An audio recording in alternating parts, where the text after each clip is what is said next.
Thanks for staying with us.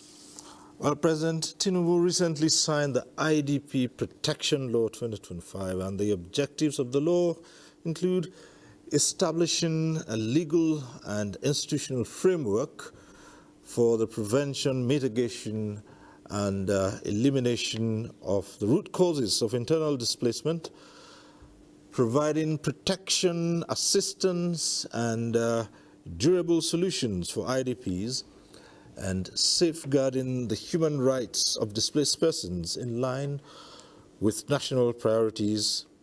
And that's what we'll be focusing on tonight on our second topic, IDP Protection Law, the prospects and opportunities. But first, let's see this report put together by correspondent Ruth Aguele. Nigeria faces complex humanitarian challenges amid rising internal displacement, with more than 6 million displaced persons across the country. Nigeria's approach to protection and integration is guided by international frameworks such as the Kampala Convention and the Global Refugee Forum pledges, which emphasize the need to facilitate the safe return and reintegration of internally displaced persons by harnessing the role of development investments. At the federal level, the National Commission for Refugees, Migrants and Internally Displaced Persons is working on operating standards procedure on providing durable solutions to bridge existing gaps and shift the narrative. Recently, President Bola Ahmed Tinubu signed into law a bill to domesticate the African Union Convention for the Protection and Assistance of Internally Displaced Persons in Africa, widely known as the Kampala Convention. The legislation, now known as the Kampala Convention Act, seeks to strengthen humanitarian protection and uphold the rights and dignity of displaced citizens. The bill, sponsored by the Deputy Speaker of the House of Representatives, Benjamin Kalu, alongside 6 other lawmakers, described the President's assent as a significant step towards addressing the plight of displaced persons across the country with empathy and urgency. When you visit the camps and see what they go through, you begin to question. They didn't bring this upon themselves. What is their protection? That was the reason for Kampala Convention. And now that we have domesticated it, the law has become alive in our country for them to be protected in their rights, in their dignity, and in their welfare. We are setting up mechanisms to make sure that the states will domesticate these particular laws in their various codified laws. It should be impact-driven. So one is to domesticate it, another one is to give it wheels. That I want to congratulate the President of the Federal Republic of Nigeria for being selfless, for setting the right step forward for other African countries who are still sitting on the fence to hop in. With this milestone, the Act is expected to improve conditions in IDP camps and host communities by addressing long-standing challenges such as overcrowded shelters, inadequate resources, and limited access to healthcare and education for displaced persons. It will also strengthen coordination among federal and state humanitarian agencies.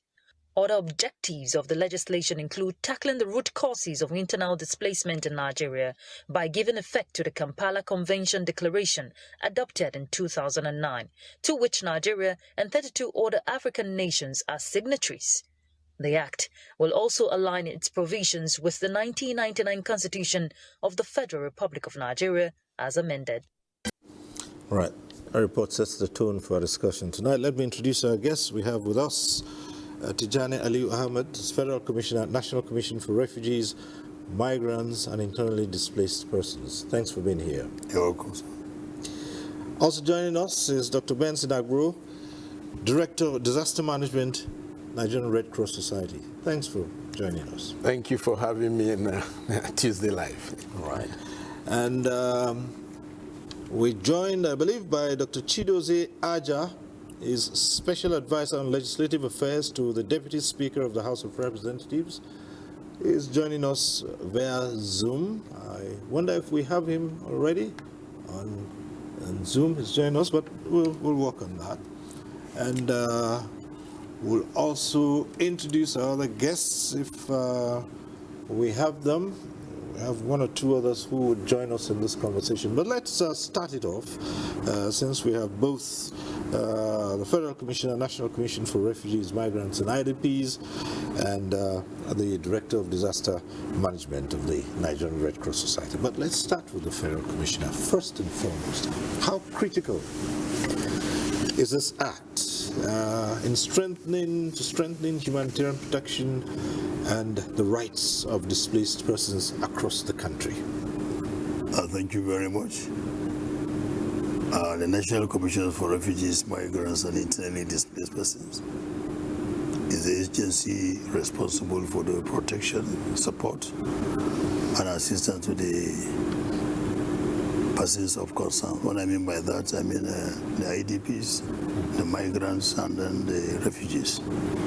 So this is one of the core mandate of the Commission. With the Kampala Convention being domesticated in Nigeria today, I want to first of all appreciate the effort of the National Assembly under the leadership of the Deputy Speaker of the National Assembly, Mr. Kalu, and particularly also Professor M.T. Ladan, who is the leading consultant in arriving this law being domesticated today in Nigeria. Of course, with other members of the National Assembly who contributed in one way or the other. And we also be particular to Mr. President Bola Ahmed Tinubu for considering it worthy to ascend into this law. This law will provide absolute protection to the persons of concern, particularly the IDPs. You will recall, for a decade now, we have been experiencing this issue of displacement across the nation. One can rightly say that in almost 36 states of the Federation, we have displaced persons, either displaced as a result of insurgency, displaced as a result of farmer-herders clashes, or clashes between one community or the other. These has been the factors or the causes of displacement today in Nigeria. But nobody cares to understand, what do we do about these displaced persons? If they were displaced, what next? Were they to be left on their own to survive themselves, or how? Is this their action or inaction that causes their displacement? This is some of the questions one should ask. But displacement in Nigeria mostly is not caused by the individual themselves, rather by certain factors which you have mentioned earlier. And if that is the case, what do we do now to ensure that we protect these individuals that are now found themselves outside their domain, now living in camps? In some cases, some of these camps are shabby camps. Then what do we do for them? How do we protect them? Hence, the formulation of this Kampala Convention, and then eventually the domestication. This will provide absolute protection. Should there be anybody, because for anything there must be a cause. Is it caused by an individual? Is it natural causes or man-made? If it is man-made, the law is there now. As against hitherto when there's no any provision of law. And then, if yes, they have been displaced now, what do we do to support them? Supporting them, is it just by mere assistance, or it has become absolutely a right now for them? So with the law now, it has become a right to a displaced person, right in the terms of education, right in terms of healthcare, right in terms of even provision of shelter. It has become now a domesticated law for government and individuals to legally support the displaced individuals. I think this is one of the major importance of this Kampala Convention being domesticated in Nigeria, because this is a long-standing issue. But yet, That's why I appreciate Dr. M.T. Lehman, who has been pursuing this matter for a decade. Of course, with the support of the National Commission for Refugees, Migrants, and Internally Displaced Persons, and eventually by the assistance of the National Assembly for coming up with a law that will protect the rights and privileges of the displaced individuals today in Nigeria. Thank you so very much. And let's come to Dr. Agbro. And here we're looking at the role of international bodies and organs in providing support for the effective domestication of this act. Thank you very much.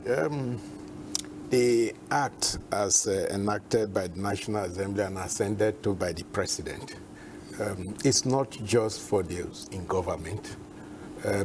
It is for everyone who is a citizen in Nigeria and who is domiciled in Nigeria. And Nigeria is a very big voice in Africa. Nigeria is among the 32 nations that came together in Kampala in 2009 and agreed on the Kampala Convention. And this year it has been passed into law, it has been enacted, and it's binding on everyone in Nigeria. Our role as a humanitarian organization like the Red Cross and any other international humanitarian organization in Nigeria that also in the sector of displaced persons, those who should guide the dignity and the rights of those who are displaced within Nigeria borders, are supposed to work within that law.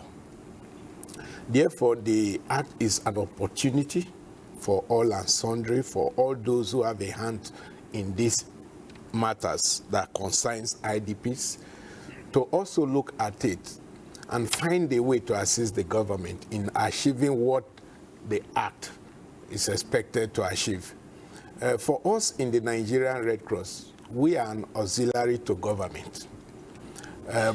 We assist when we can, we assist when we are needed, and so also we call on any other humanitarian organization, be they local or international, to join the National Commission, to join the government in seeing to it that this act is implemented to the full and to the benefit of the vulnerable people who are displaced within the borders of Nigeria.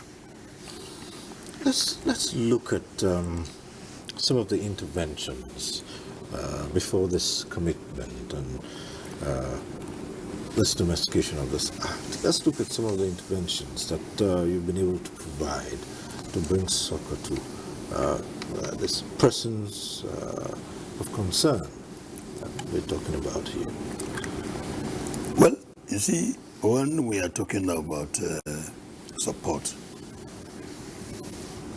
you know, of course, everybody is celebrating this domestication of the law. But however, what I want people to understand is that Nigeria as a government has been providing support according to the laid down rules as it appears in the law of the Kampala Convention.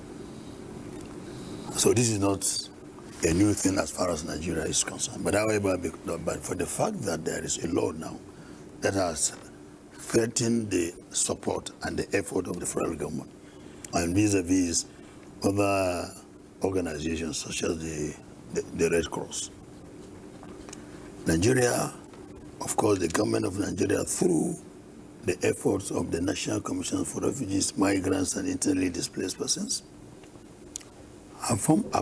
came up with a system of shelter provision for the IDPs. Because when you go around some of the camps around this country, you see that the camps are very shabby. Particularly now that the rainy season is coming up, you see that most, if not all of them, were just living on the mercy of the rain. But however, the Commission decided to come up with this policy of resettlement city in order to protect the interests and support the vulnerables. These cities were constructed across 6 or 7 states of the Federation, just like as a pilot project. We have the resettlement city in Nasarawa State, situated in Kefi. We have also another one constructed in Kano State, in Ganduje, and also we have in Katsina, and also in Daura. And then we also constructed another resettlement city in Zamfara and Borno State. These are the pilot projects that were being constructed by the National Commission for Refugees, Migrants and Internally, all in the name of trying to provide and protect the sanctity of the IDPs in Nigeria. You say these are all pilot?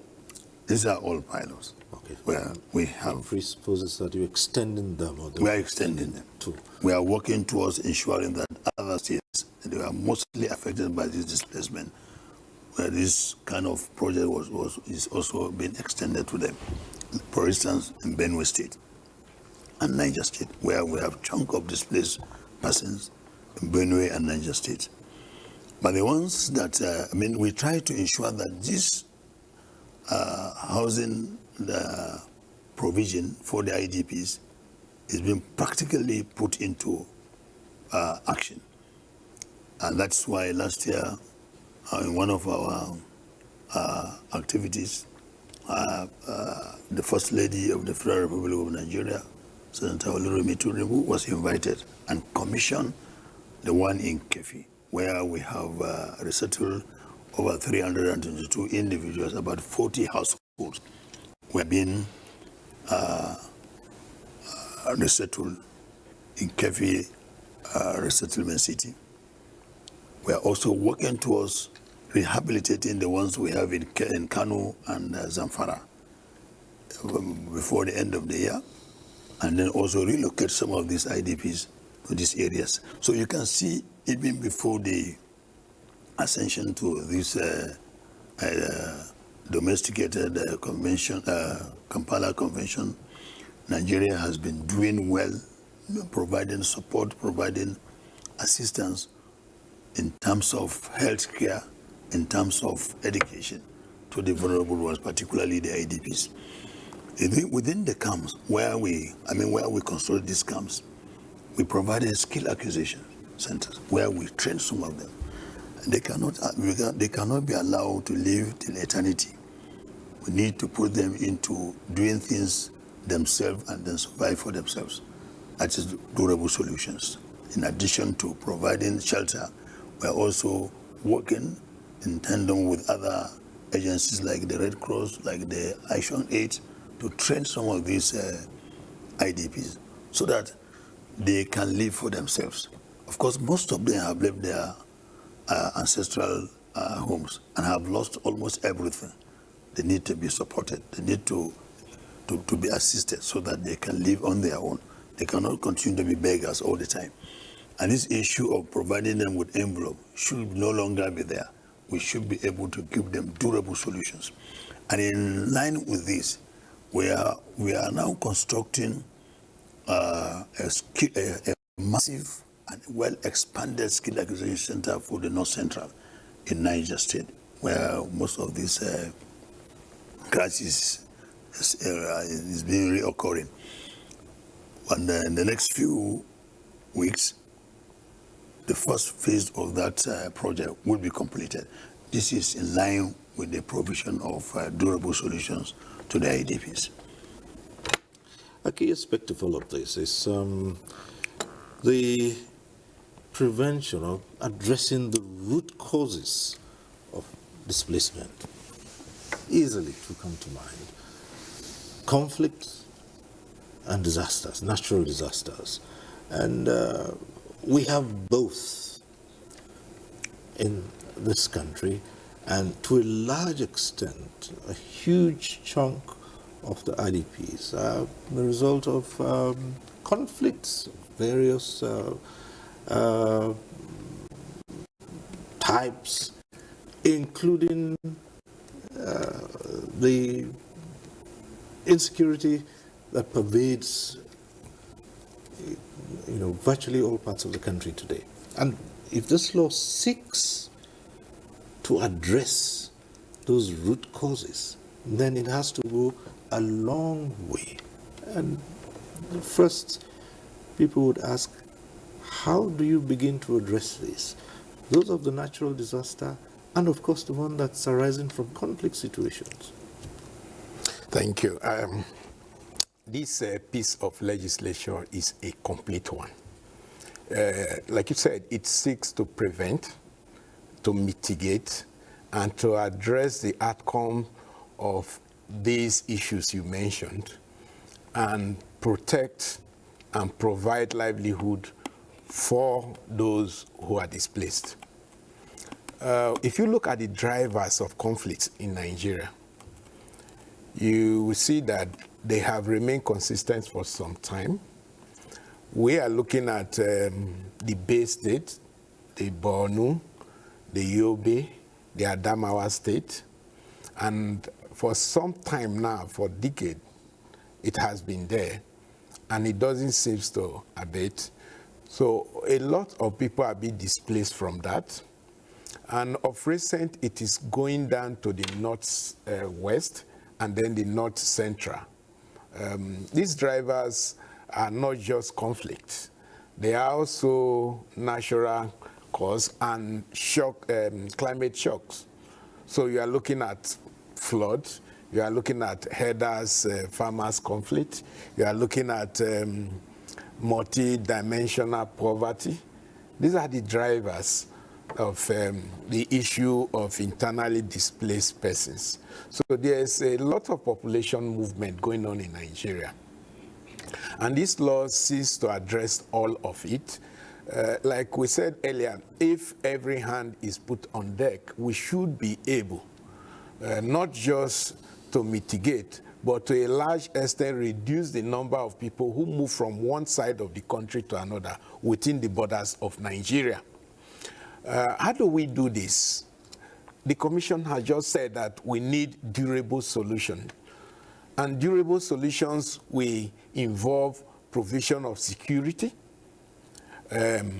or integration of those who are already displaced into the primary community in which they find themselves, or resettlement of these persons.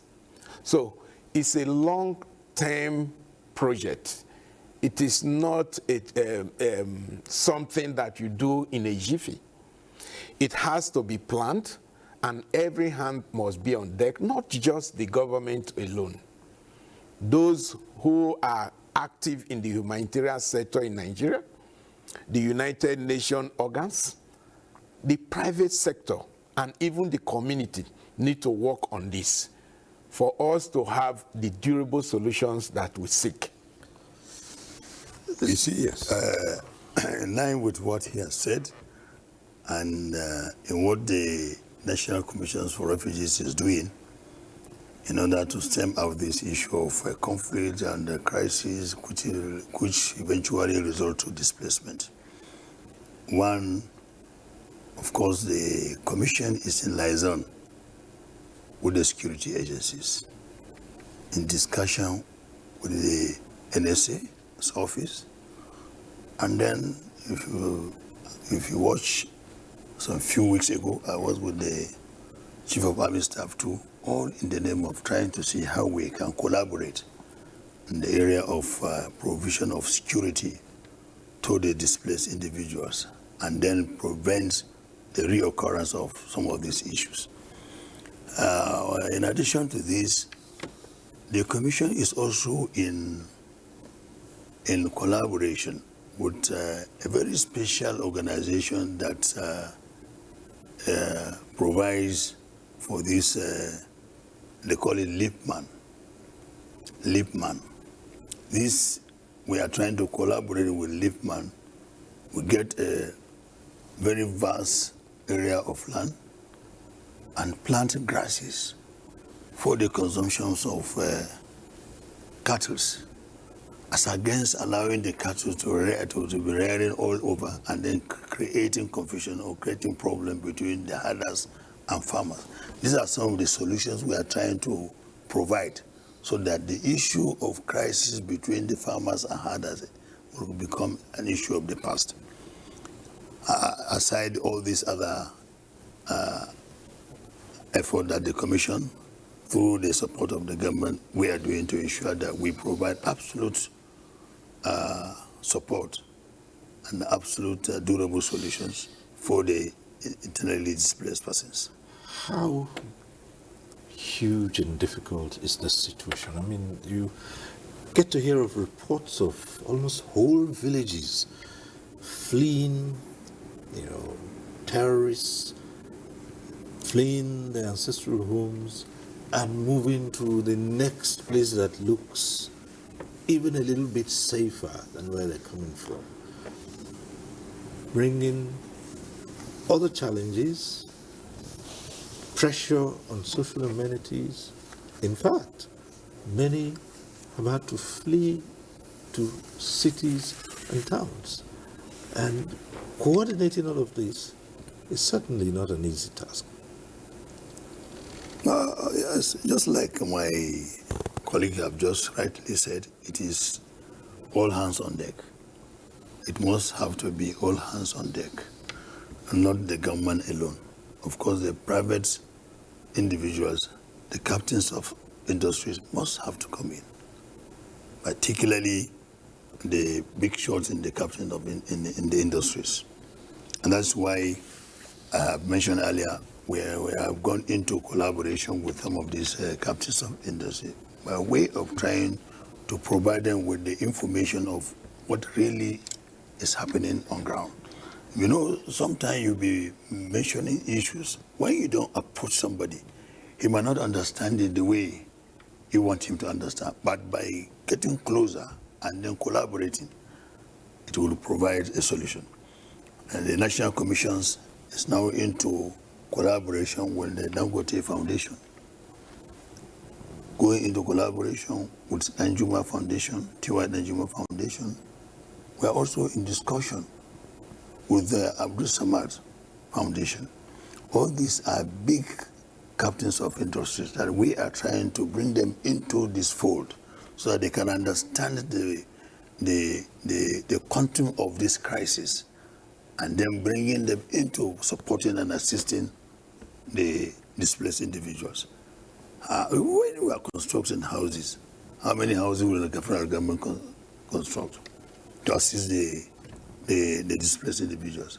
But by the time the information is being disseminated, advocacy is at a high level.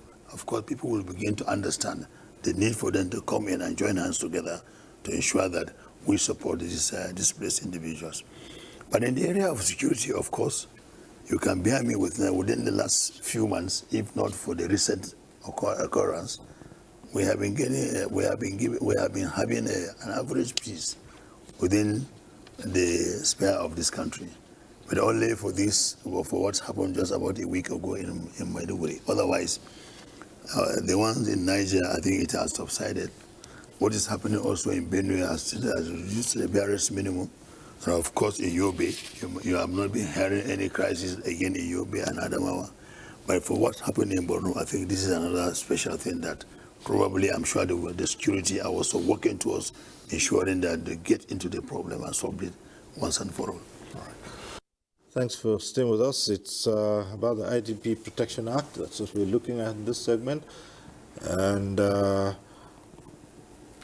before we return to the conversation in the studio, let's get to see this report from Maiduguri. The Mona Customs IDP camp, one of the major unofficial camps in Maiduguri, the Borno state capital, located along the Mafa axis, was established in 2014 when communities in Dukwa and surrounding areas were attacked by Boko Haram insurgents.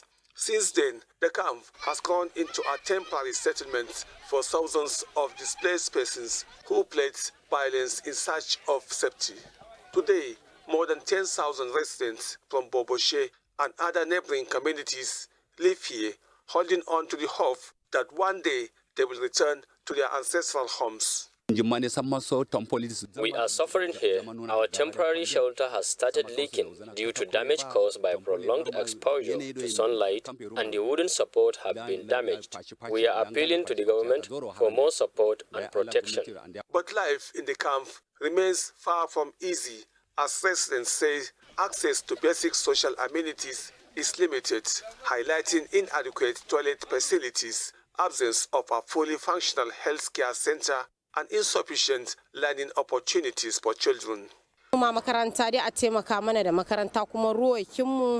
are appealing to the government to provide a functional school to our children and means of livelihoods to support our family. Our major concern is the lack of adequate security. Insurgents often come at night to abduct residents, which has created fear and panic at the camp. Humanitarian actors continue to advocate for improved living conditions and stronger protection measures for displaced persons in line with the provisions of the Kampala Convention. The governor of Borno State has already been doing much more than even what we expected by preventing and by responding to the plight of the IDPs in Borno State. Borno State Commissioner for Information and Internal Security, Professor Usman Tal, says the domestication of the Kampala Convention provides a legal framework for the protection and welfare of displaced persons, disclosing that the state government is also advancing a humanitarian affairs law that will establish clear structures for managing humanitarian interventions and protecting internally displaced persons. We have worked closely with those countries in order to make sure that our refugees are taken care of well in those countries, and when they are ready to return back, we go and sit down with the authorities in these countries to arrange, to prepare, and all this is done in collaboration with the UNHCR. We sign protocols and agreements before we repatriate our people, and I'm happy to report that recently we successfully repatriated people back to Goza and Bama local government. While these efforts continue, residents of Muna Custom IDP camp remain hopeful that stronger protection laws, improved security, and sustained humanitarian support will one day translate into lasting peace and the chance to finally return home. From Maiduguri, let's get to see this other one from Makudi, Benue State. The state has been navigating a protracted humanitarian crisis in various communities defined by catastrophic terrorist attacks, communal conflicts, and natural disasters, resulting in displacement of many, deaths, and destruction of valuable property. Majority of the affected persons are women, children, and the vulnerable. A number of children at the camps are enjoying lessons within a makeshift school without walls. My back is red. Clap for yourself. Some of the women are eking for a living, others are seeking medical attention. This woman gave birth to twins in the camp. The inmates are excited about the enactment of the IDP protection law to address their challenges of shelter, food, healthcare, and insecurity. And by the time this thing started, we were running helter-skelter. I want to thank Mr. President for answering our prayers. As he's planning well for us, may God help him to do his promises. We came to this camp. We were suffering for many things, but now we will be able to go to school. I know that it's still considering us as we are here. I feel so happy. Previously, we thought that maybe we are a dumping property. I'm glad because I know that somebody is there for us, which is Mr. President. Authorities with humanitarian concerns emphasize the aptness of the law, describing it as a formidable strategy for freeing the vulnerable from armed hoodlums. If operationalized faithfully, this strategy can reduce response time to emerging threats, prevent reprisal cycles, improve trust between communities and security agencies, enhance investor confidence, protect women, youth, and vulnerable populations. We have set up a returning committee. Are the social amenities being taken care of? What of their livelihood? So it is a procedure. They pray that it's holistically implemented to accomplish the laudable objective. All right, from that report put together in Makurdi, we're back here. I do understand that we've now established links with Dr. Chidozie Aja, yes, Special Advisor on Legislative Affairs to the Deputy Speaker of the House of Representatives. Thanks for being with us tonight. Good evening. Good evening. Good. We can hear you loud and clear. Well, it's been acknowledged that your principal, the Deputy Speaker, was in the forefront of the domestication of this act here. So let's hear you on the significance of this act and what went into ensuring that Nigeria has now domesticated the Kampala Convention. Yeah, I would say that my principal, Honorable, the Deputy Speaker, Benjamin Carlo, has always been so passionate about internally displaced persons. And at the heart of his efforts within the legislature is to seek to promote the passage of laws, the domestication of international conventions around international humanitarian laws, which of course includes the Kampala Convention. Rightly so, we observed also that over the years, as you can see, Nigeria was part of the Kampala Convention in 2009, which was signed in 2012. And since 2012, you can see how long it has taken for the domestication to pull through. It is not as if there has not been previous efforts at pulling that domestication through, but sometimes I wonder why the domestication of certain international conventions, treaties, and protocols takes such a long time in Nigeria. Therefore, at the inception of this 10th Assembly, my principal took it upon himself to ensure that at least Kampala Convention should be domesticated.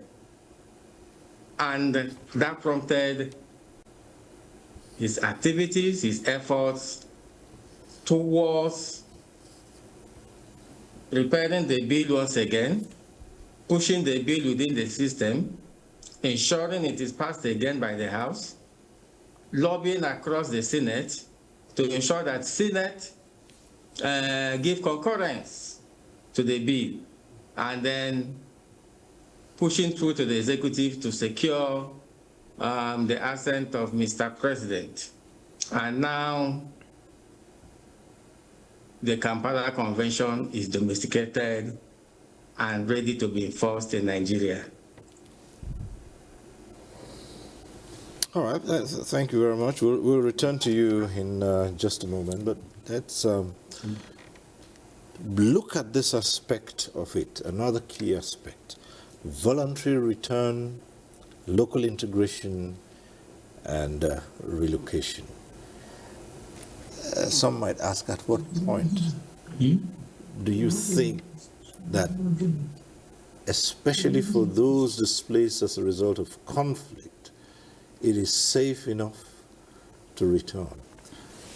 People naturally would want to return to places they call their ancestral lands. But again, there's an aspect that talks of protection. So at what point do you, with a mind of protecting those displaced people, now believe that it is safe enough for them to want to return to their ancestral homes, and also ensuring integration in the local communities where they are, or relocation? Thank you. I think no one wants to be displaced. And when we reel out these figures, we should also realize that there's usually a family behind such data. No family will want to leave their ancestral homes. But when this happened, we joined the government to provide immediate relief. We joined the government, or we assist those who are in charge to provide enough registration so that people have their rights intact. We assist the government also to care for these people in temporary camps. These camps are temporary. They are not supposed to be permanent. We have had situations where camps remain for years. It is not the wish of the government or the agencies working with them to allow displaced people to remain in camp perpetually. So there is need for these people to go back to their place of domicile. But like you said, there should be security guarantees before people who are displaced are moved back to their original places. And it should be done voluntarily.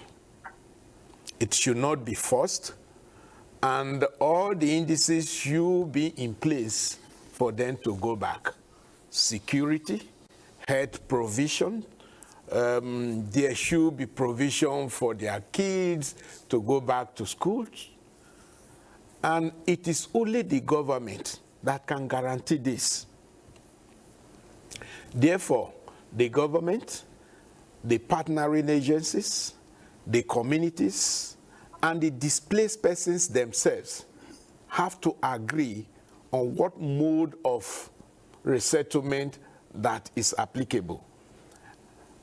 Is their wish to go back?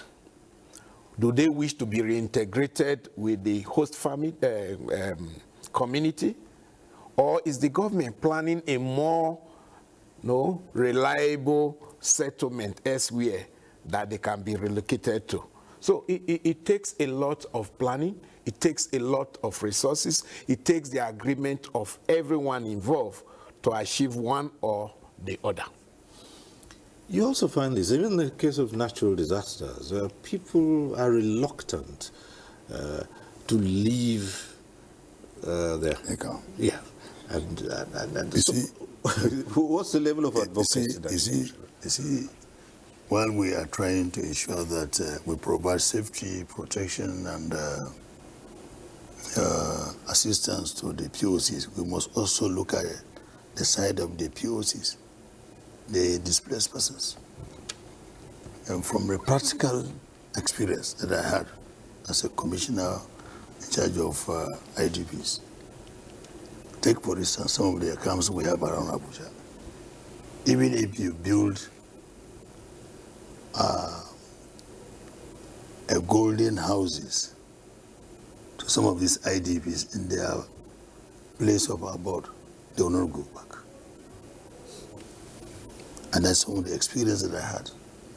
Imagine somebody living in a Durumi camp here under a very terrible condition. And you provided a comfortable accommodation in a nearby place like Kefi, where we have one of our cities there. And then for that same displaced person to refuse living in that kind of houses and to decide to live in the shabby areas like the Durumi camp that we have here in Abuja. You can imagine what is the problem. But the experience that I had also was that most of them now, because they are now living in an urban setting where they've never had the experience before, they have turned to be criminals. They have turned to be criminals. Drug abuse, everything, raping, and they comes today. Right. And that is why the Commission is also making a plan in such a way that such individuals were asked to leave the camp. Okay. Let me just ask you to pause a while and see if we can get this call through. Coming from Moses, I believe Moses is is calling in from Ajaokuta. Hello, Moses, go ahead.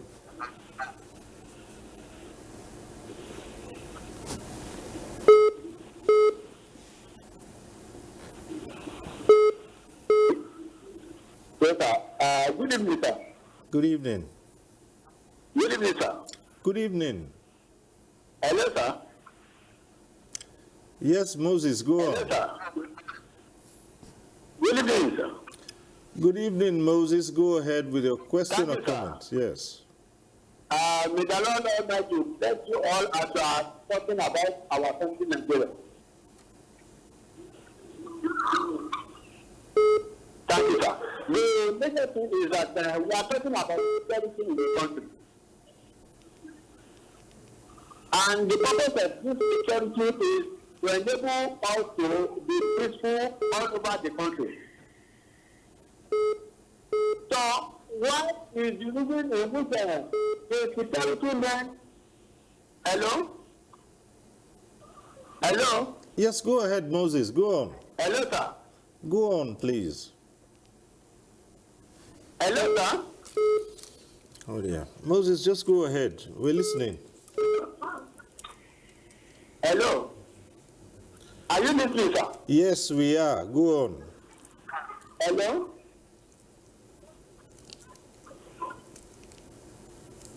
Well, I think Moses is having some issues there. And our policemen in Nigeria, the other security agencies, in which they have worked for good 35 years, and they were unable to defend their pension money. And the pension money in the pension office, in which it just only for them to pay 1 month of senator's salary. 1 month of senator's salary. For 35 years in which people have served, they are able to pay them their money. Is it good like that? In the same country called Nigeria, in which we say we are one. Okay.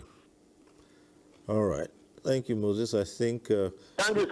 Okay, thank you. I believe that your issue is going in the direction of addressing the root causes of, internally displaced persons and refugees. And this is one of the issues we raised earlier on, to say, how do you begin to address this to make sure that, the causes...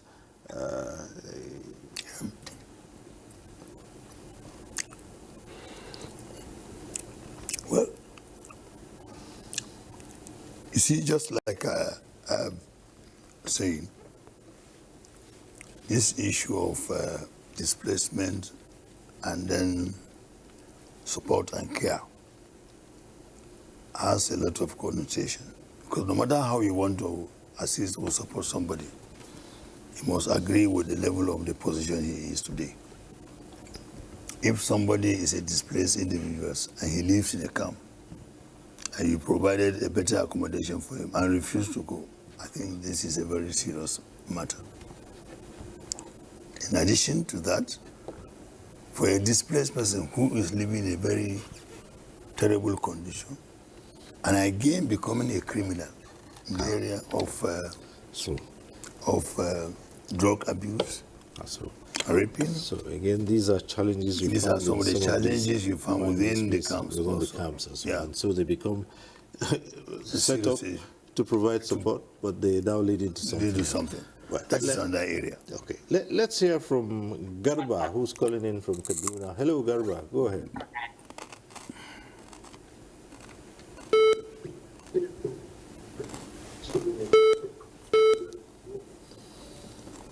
Yes, good evening, series, and then good evening to you all. My name is Abubakar Badamasi. I'm calling from Kaduna. Right. Go on.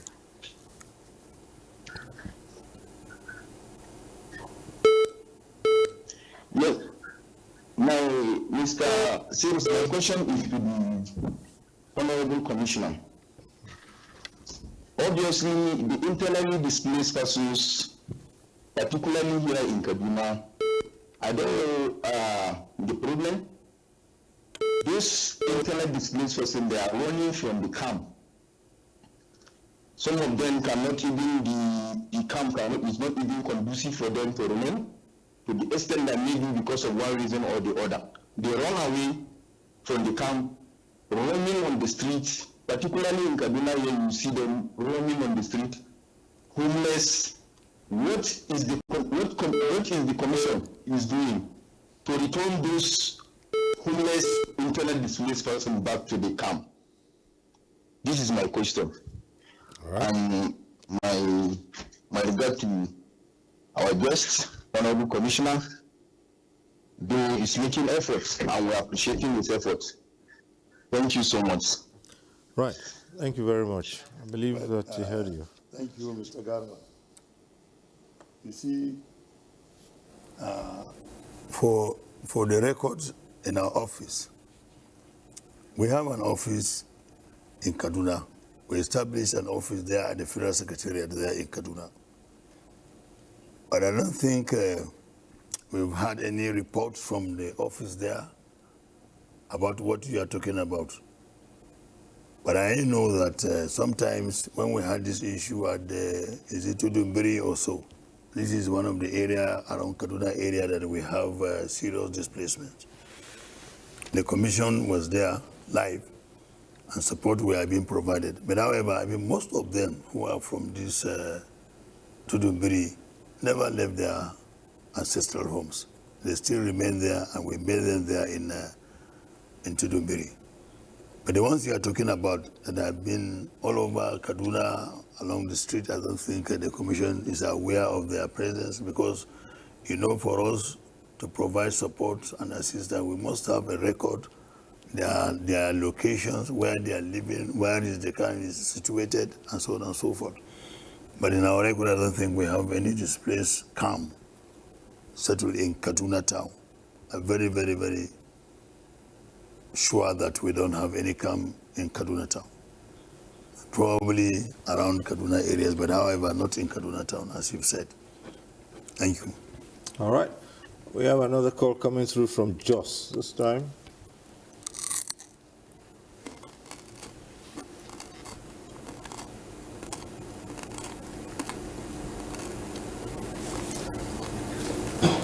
Hello.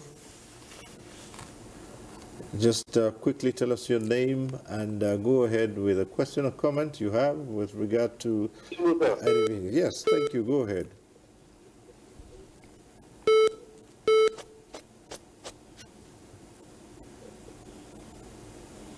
Okay, my name is from John. Hello? Yes, go ahead. Hello? Go ahead, please. My question is that, hello? My question is it ID possible in various locations that they need?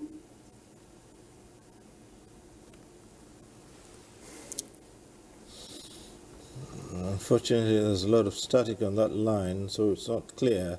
I was going to ask a question, but midway, we've either lost the call or the connection is not coming through properly. We'd just like to encourage you to call back if you can and see if you can get that question out so that it can be addressed here.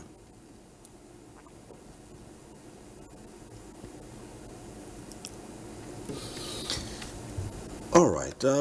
Perhaps do we still have Dr. Aja with us?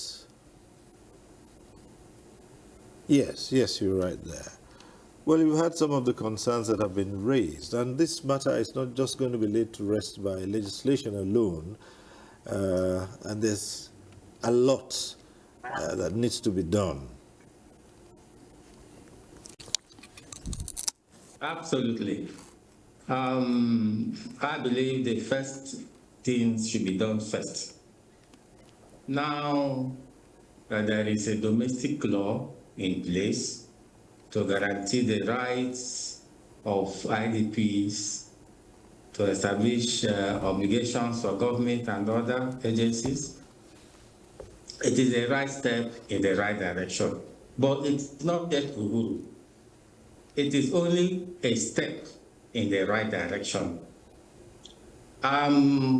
Matters concerning implementation will actually have to start, and all hands must be on deck. All the relevant government agencies, led by the National Commission for Refugees, Migrants, and Displaced Persons, must rise to the occasion. They must do so because the basic framework has been established.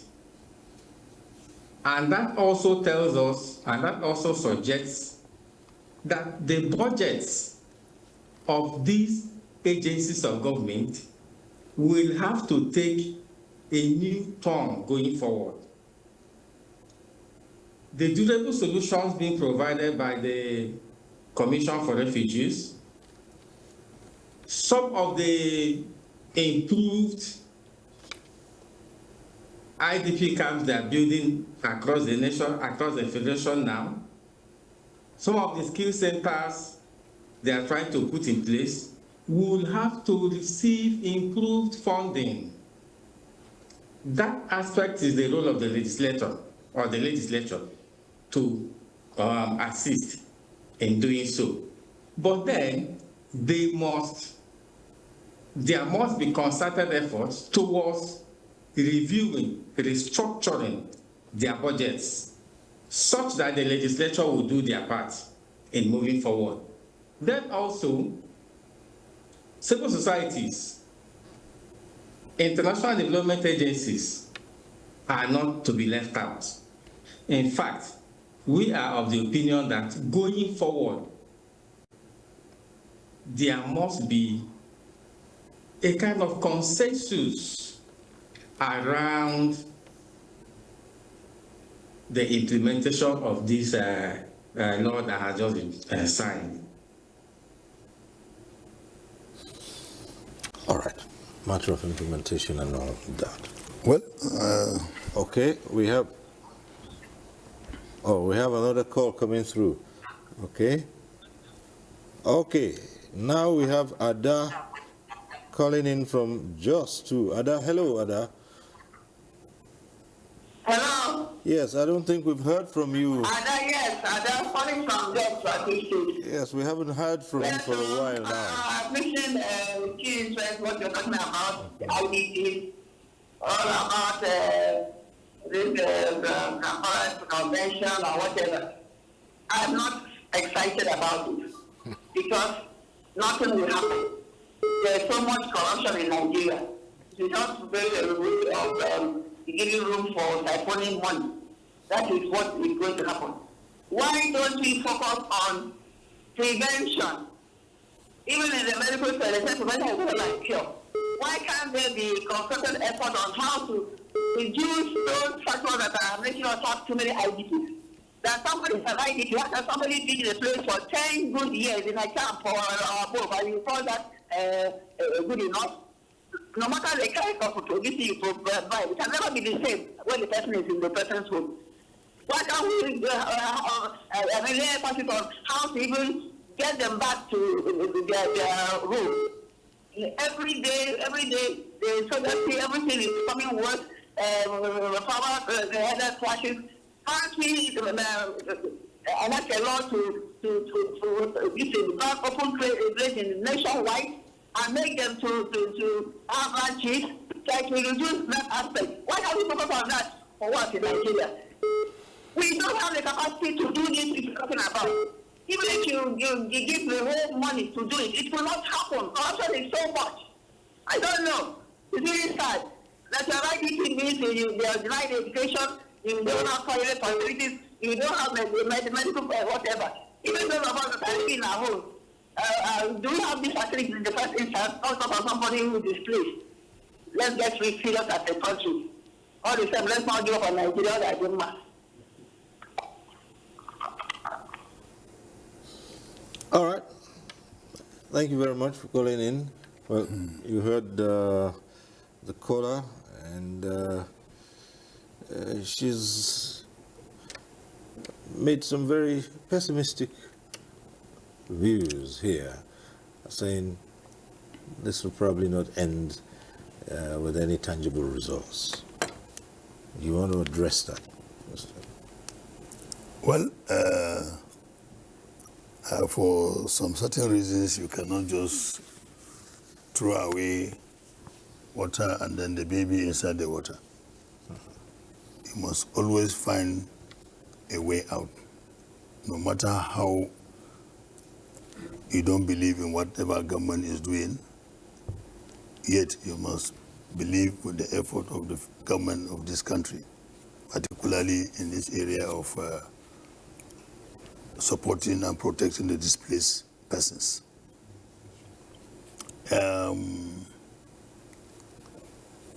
You cannot say that. You cannot just rule out to say that. Okay, what happened to the consequences as a result of the displacement? And what she's now saying, because already displacement has occurred, and people are in it now. So of course we must have to solve the consequences of displacement, and that's what we are discussing here. You cannot just say that people are corrupt, Nigerians are corrupt, everybody is corrupt. Probably we may draw her and bring her into the office so that she can also play her own role. But the fact still remains that those people that are being displaced must be looked into. And on the issue of implementation, I think immediately when this law was signed, the National Commission for Refugees swim into action by way of looking into the law, trying to digest, and then come up with the necessary observations for onward forwarding to the Ministry of Humanitarian Affairs and eventually to Federal Executive Council for consideration. One, just like he has said, the level of funding, the structure of funding must have to change. Last week in one of our discussions, we tried to look at it if the Commission and then other agencies related to these issues were being put in the first line charge, because maybe that could help the situation. Because this issue of displacement is serious. The number of displaced is as large as 2 to 3 states put together. So if you are giving a state 10 billion naira or 20 billion naira or 100 billion naira on monthly basis, and here now you have a collection of displaced individuals, far more than 3 states put together, it goes to mean that the funding must be very appreciative in order to consider and take care of the issues or the mandates of the Commission. I think what the SA said is in the right direction. We need to do something in terms of funding. We need to do something in terms of restructuring the funding. But all this goes back to the National Assembly. And I'm happy that the SA is here with us. And you should expect our letter any moment from now, our observation, what we think is needed to be done in order to put this law into implementation. All right, so I'll just let you go straight on.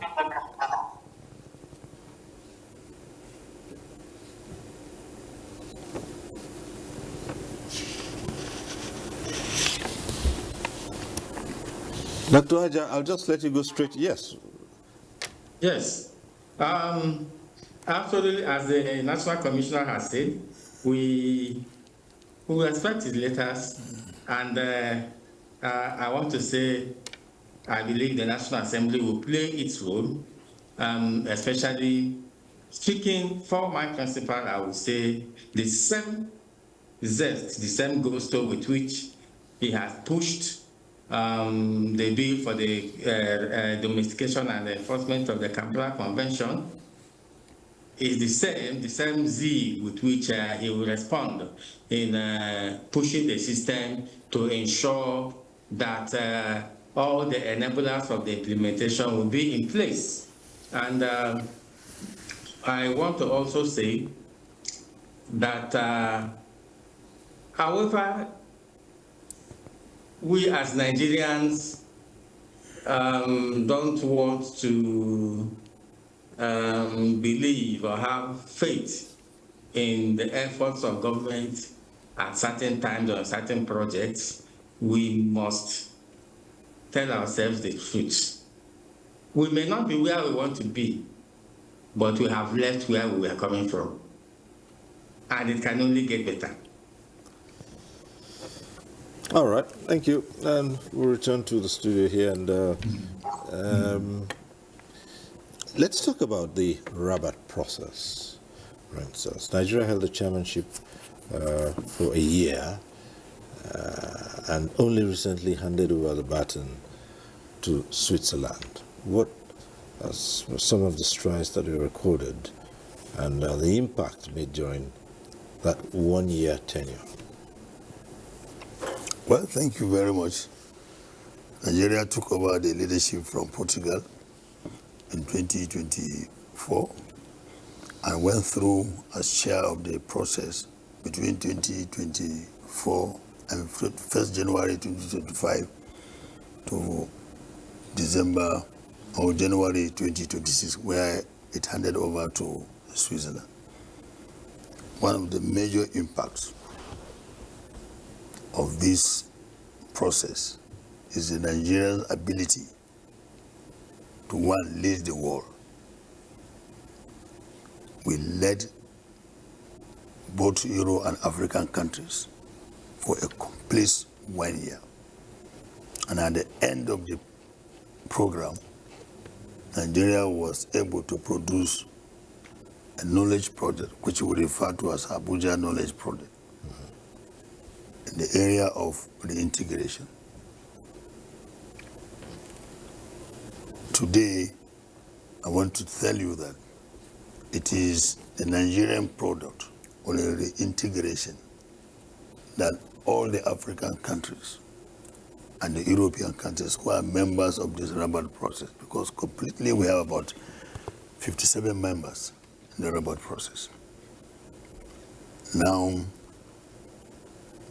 all these countries appreciated the effort of Nigeria as leader of the process for a complete 1 year, and the production or the bringing up the issue of standard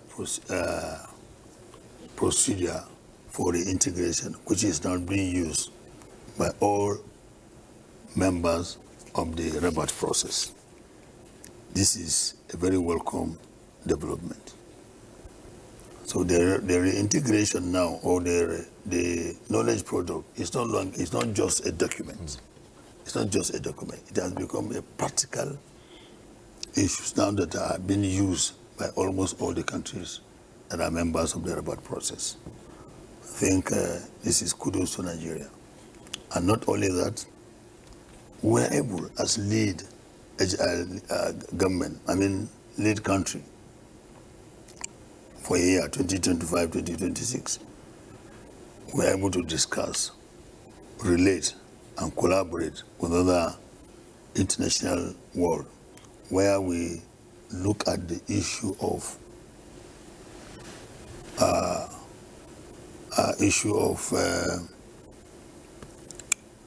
this migration problem, where our Nigerian youth move out of this country en masse. Most of them, they go through the legal pathway, or the illegal way. One of the things we consider as the causes of Nigerians being flying out of this country through the illegal means is the issue of visas, obtaining visas. The conditions some of the countries are placing in acquiring visas is becoming so stringent that our youth can no longer get it, but rather they go through the illegal means, and at the end of the day, they waste their lives at the Mediterranean Sea or through the Saharan Desert. So I think we were able to discuss some of these issues within the 1 year period to see how some of these conditions could be reduced to the barest minimum that will allow our youth to travel out seeking for greener pastures, and also acquiring some technical knowledge and then bring it back to the country for the benefit of our Nigerians. In the process, too, we were able to include youth, which is hitherto were not being included. And for the fact that the most severe issues about migration almost deal with the youth, we have to bring in the issue of youth, and that's why we in Abuja here, we had one of our thematic a discussion on youth education and development. Of course, as a chair of the rebel process, we succeeded also in bringing the issue of missing migrants. You know, sometimes somebody would travel along the route, he will disappear.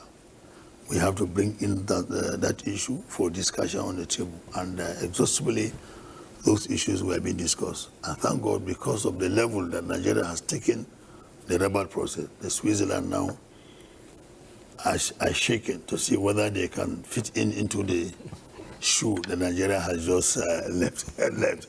So it had a lot of advantages and benefits that were derived being chair of the rebel process for a year. Right, I do believe that we still have one more in our series of reports. And let's see if we can get this one from Sokoto.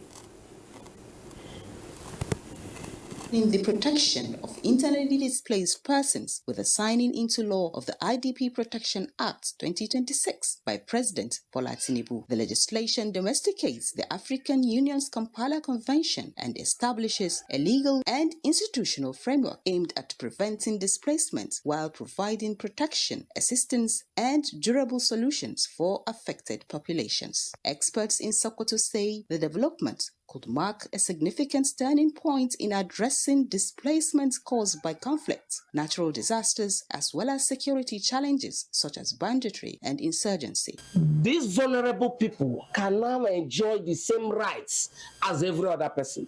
By the time the person who has left his ancestral home comes to a place, they will now begin to say, you are not an indigenous, you are not this. It is now the responsibility of the government to provide land for them to farm. It is now the responsibility of the government to provide schools for them to attend. It is now the responsibility of the government to ensure that they participate in all democratic processes.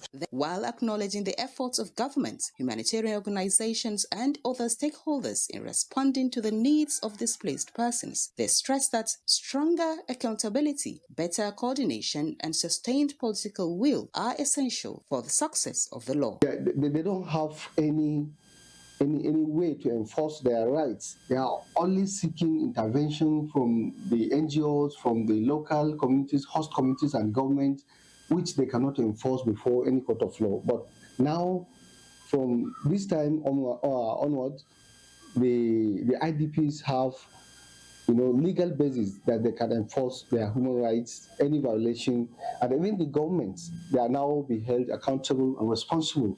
And when there is violation of this law, the courts also have to play their roles. If fully implemented, the domestication of the African Union Convention is expected to strengthen legal protection for displaced persons and provide durable solutions such as settlement, voluntary return or integration, alongside improved humanitarian assistance and long-term recovery support.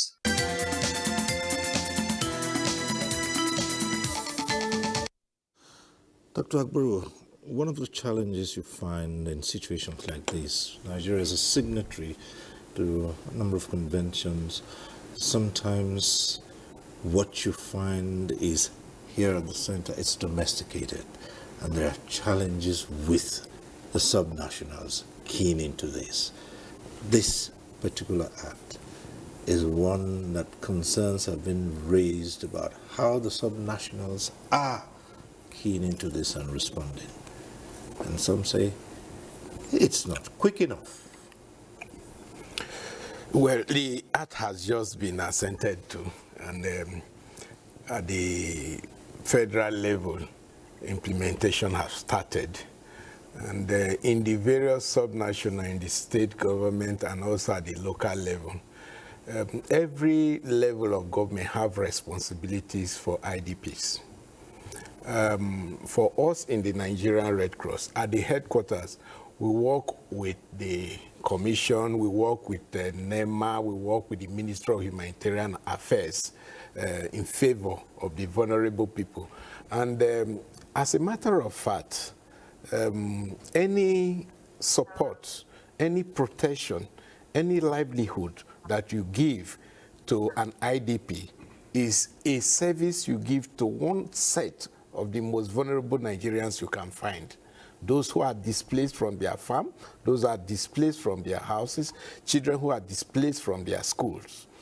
Now, at the subnational, we also work with NEMA, SEMA, State Emergency Management Agencies, and various Ministries of Special Duties to provide succor for those who are in IDP camps. And this includes not just the hands that normally will have been given, but with this act, there is more collaboration between the federal and the subnational and the partnering agencies to provide health, to provide psychosocial support, to provide livelihood in such a way that IDPs, even when they leave the camp, can rely on what they have gotten from a combination, a collaboration of all these agencies and government to restart their life.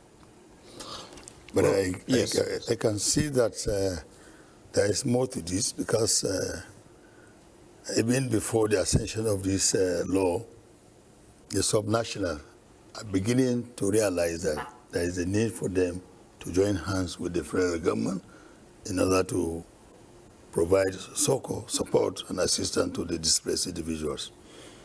With the coming up with a durable solution by various states now, states like Yobe, states like Zamfara, Benue, have all come up with a durable solution template for their states in collaboration with the federal government.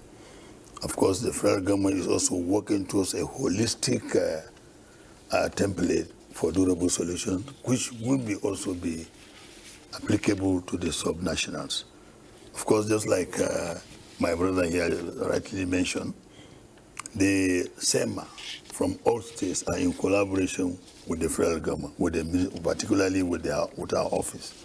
But in this case now, I can see the light at the end of the tunnel on this domesticated law. And the subnational will join, definitely, because they have started doing that before even the signing of this of law.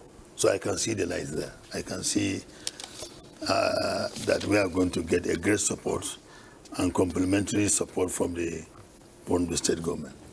Well, we're just about run out of time, but on a parting shot, and we've been talking about the IDP Protection Act. As we speak, Nigeria is a key member of the international community, and I'd just like to take your quick comments just before we close. Dr. Aja, as we speak, the President is in the United Kingdom on state visit, where it is envisaged there will be a lot of benefits derived from agreements and collaborations that he would enter into. I'd just like your quick comment on the significance of this, just before we close. Yeah, Mr. President's visit to the UK, which is a state visit, is of importance, it's of serious significance. Earlier, just like Professor Kenny, Facebook, he marshaled out most of the benefits that will come in because as a result of this state visit. Yes, agreements will be entered into. Yes, some of the agreements that we have with the UK earlier on, whether they border on trade or other issues, will all come to fore. But then, the bulk of the work still lies within us. For us to tap into the benefits of the visits of Mr. President to the United Kingdom, Nigeria needs to be up and doing. We need to put our house in order such that these benefits will come in through. You recall, Professor Kenife talked about sanitary and phytosanitary issues some of the barriers to trade that we have. How can we as a nation be the largest producers of yam in the whole world, yet Ghana, our brother, our neighbor, dominates the market? How can we have a sizable production of cassava, yet we are not able to tap into the international market? Because there are certain things that are structurally and fundamentally wrong within our system. We need to work, and that goes to the area of standardization. Okay. All right, we'd like to thank you very much, Chidozie Aja, Special Advisor on Legislative Affairs to the Deputy Speaker of the House of Representatives. Thank you very much. You're welcome. Thank you, Nigerians. Right. And as we close, your quick sign out, Dr. Benson Agbro. Thank you. I mean, Nigeria have a lot of crises, and our internally displaced persons figure continue to rise. We need durable solution. We need homegrown solutions. We need to empower our institutions, such as the Commission. We also need to empower organizations such as the Red Cross. We all know that global fund for humanitarian aid is dwindling. We need to look inwards. We need to empower organizations like us, the Nigerian Red Cross, to be able to assist our own when the need arises.